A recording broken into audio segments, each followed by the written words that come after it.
বাংলাদেশ জামায়াত ইসলামীর জাতীয় সমাবেশে যোগদান করতে ঝালকাঠি থেকে লঞ্চ যোগে নেতাকর্মীরা ঢাকার উদ্দেশ্যে রওনা হবেন। শুক্রবার বিকাল 4:30টায় লঞ্চঘাট এলাকায় গিয়ে দেখা যায় জেলার বিভিন্ন স্থান থেকে নেতাকর্মীরা এসে জড়ো হচ্ছেন। তারা বিলাসবহুল একটি লঞ্চে ঢাকার উদ্দেশ্যে রওনা হবেন।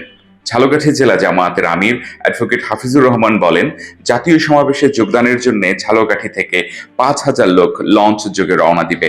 এছাড়াও বিচ্ছিন্নভাবে বেশ কিছু নেতাকর্মী রওনা দিয়ে সমাবেশে যোগদান করবেন। আগামী 19 তারিখ অর্থাৎ আগামীকালকে বাংলাদেশ জামায়াত ইসলামের জাতীয় সমাবেশ। এই সমাবেশে আমরা ঝালকাঠি থেকে শুধু এই লঞ্চেই 5,000-এর অধিক লোক যাচ্ছি। এছাড়াও গতকালকে লঞ্চে কিছু লোক গিয়েছে এবং আজকেও বিভিন্ন রুটে মহাসমাবেশে অংশগ্রহণ করার জন্য যাচ্ছে। আরও ব্যাপক সাড়া আছে, আগ্রহ আছে, কিন্তু যানবাহনের অভাবে সেইভাবে লোক এখন যেতে পারছে না। এবং আগামীকালকের সমাবেশ মূলত আমাদের 7টি দফা বাস্তবায়ন, যেটি আগামীর বাংলাদেশ গঠনের জন্য খুবই গুরুত্বপূর্ণ এবং একটি সুন্দর বাংলাদেশ। আমরা যে গত 5ই আগস্ট যে বিপ্লব হলো, সেই বিপ্লবের যে আকাঙ্ক্ষা, সেই আকাঙ্ক্ষা বাস্তবায়নের জন্য এই 7 দফা খুবই গুরুত্বপূর্ণ। আমরা যাব, আমরা চাই এই বাংলাদেশে একটা দুর্নীতিমুক্ত দেশ হোক।